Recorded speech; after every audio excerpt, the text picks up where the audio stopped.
All right. We are back.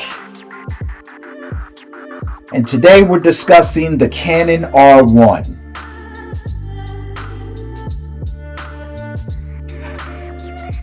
I don't know how to feel about this one, y'all. The Canon R1 was rumored for a long time. And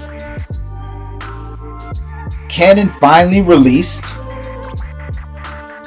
or said they were going to release, or it's about to be released. You can put your pre-orders in. They said that the R1 is here. Put your pre-orders in. We saw the R1 being shot with at the Olympics, at the 2024 Paris Olympics. Canon released it, gave us the specs, showed us what it looked like, and immediately people started feeling some kind of way. A lot of people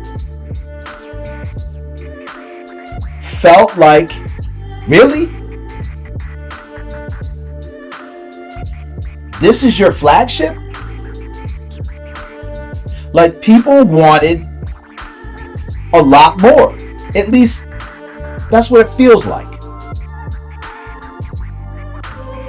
Some people were thinking that this thing was going to be the Terminator of cameras.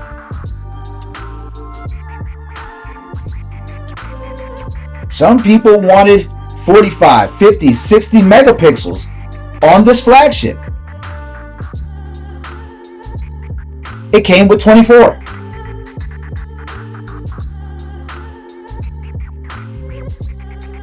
Now, I don't know how everybody feels about that.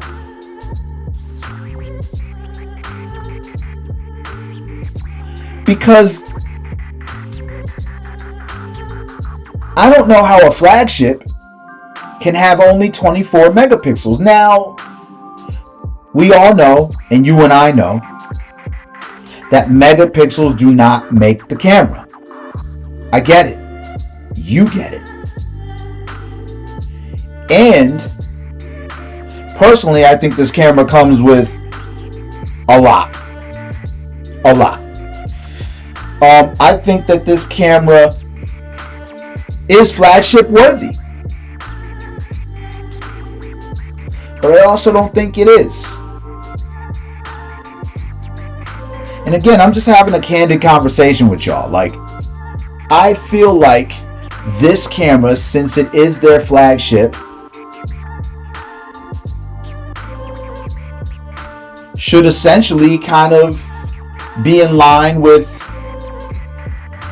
what some of the other brands are doing. And maybe it is and maybe it's not. But and I'm not basing this just based off of megapixels, okay? But the average consumer, and maybe this camera is not for the average consumer, but when the average consumer looks at something like 24 megapixels, they're like, ew.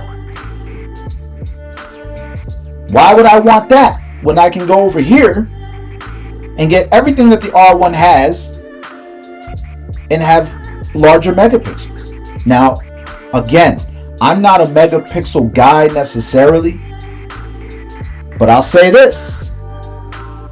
The R5, my R5, has a 45 megapixel sensor. The R5 Mark II, which a lot of people think is the flagship, has a 45 megapixel sensor. Now, personally, me, I like this 45 megapixel sensor. Why? Because I like to crop. I like to crop my images and not lose a lot of detail, if any.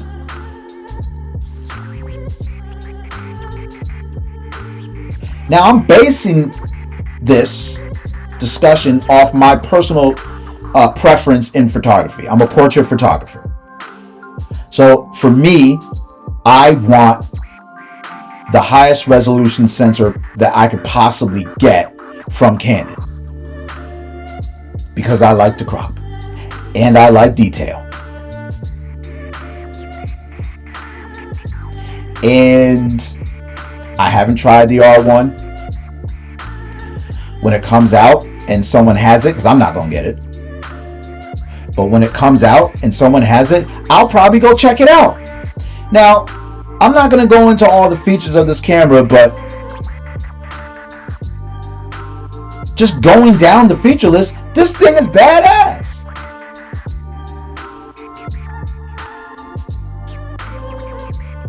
Like, I don't understand why they would not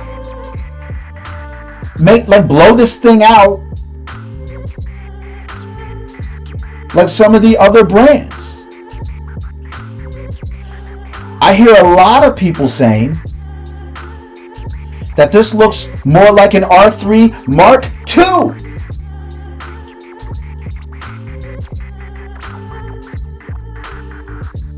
Now, I don't know how everybody feels about that, but it does kind of feel like an R3 Mark II.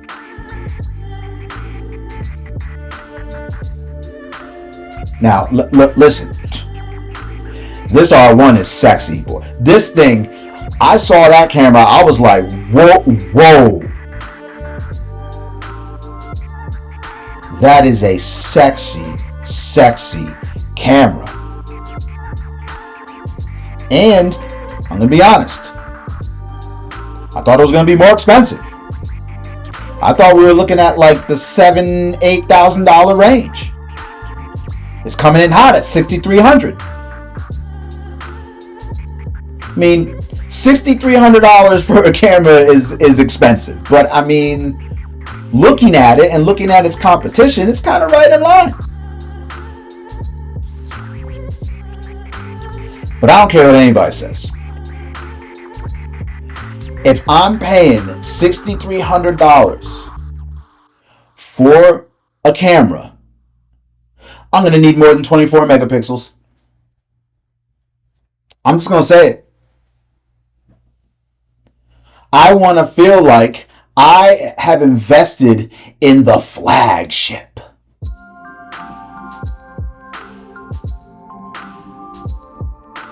I ain't spending that money for this. And I'll be honest, this camera, I don't think it's for me.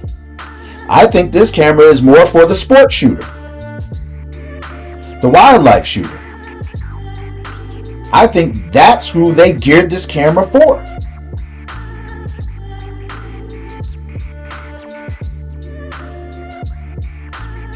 If you're a wildlife or sport shooter, I think you should jump at this camera.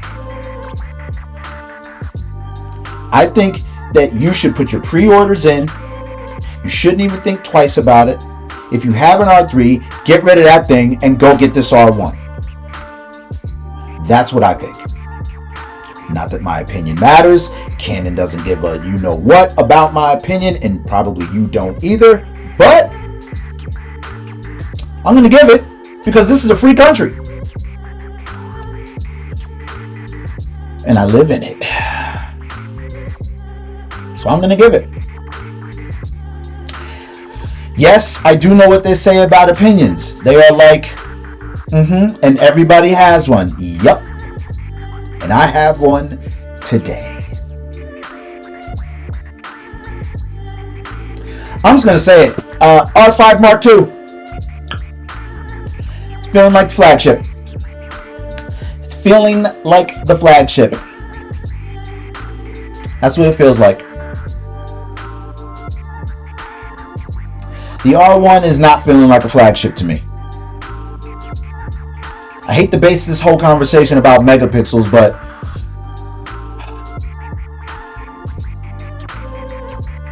I'm not paying $6,300 for 24 megapixels. I ain't doing it. Can I take phenomenal portraits with 24 megapixels? Yeah. Can I crop in better with 45 megapixels instead of 24 megapixels? Yep. Do I want the R1 to be 45 and up in terms of megapixels? Yep.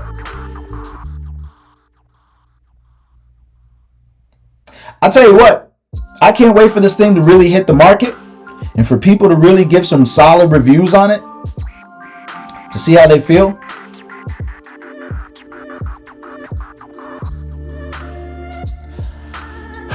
I mean, here's another camera that I want, I'll be honest. This is another camera that I'm looking at and I'm like, oh my God,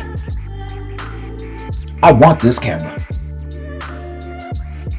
But if I had the money laying around and I had the choice to go buy an R5 Mark II or an R1, I'm going to get that R5 Mark II. If the R5 Mark II came with a built-in battery grip, would you buy it over the R1? Does that even matter? Maybe you are already buying the R5 Mark II over the R1. Are there any sports shooters or wildlife shooters that are listening to this or watching this that are saying, I'm not getting the R1, I'm getting the R5 Mark II? I'm not ranting, I'm just, I'm having a conversation.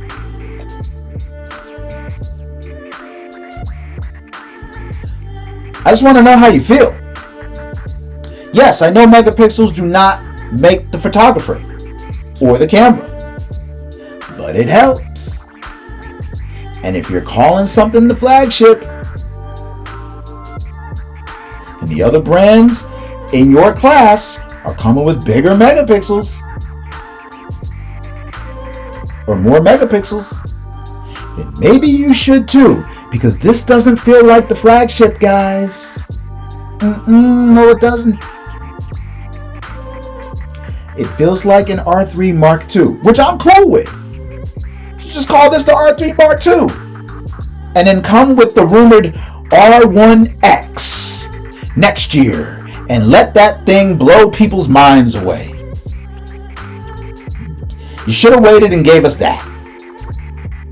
I feel like the R1 was just a rush play. We needed to put this out. I feel like the R3 was probably the R1, and then they saw the what was that, the A9, the Sony A9, and said, whoa, let's back that up and call it the R3, and then we'll put out the R1. And then some people feel like y'all dropped the ball anyway. Yeah, I don't know. Listen, I love Canon. I've been a Canon shooter my whole career. But I really want to know how y'all feel about this flagship R1. The flagship. Say it with me. It's the Canon flagship camera R1. Does it feel like a flagship to you? Be honest. Be honest. Don't get caught up in me talking about megapixels. I'm caught up on that a little bit. But don't you get caught up on it. Talk about it. Let's have a thoughtful conversation. I think the R5 Mark II is looking more like the flagship for Canon mirrorless cameras right now. That's what I think. What do you think? Like, comment, subscribe. Let me know in the comments, because I'm genuinely curious on how everyone thinks, or what people think, or what you think about the Canon R1 flagship.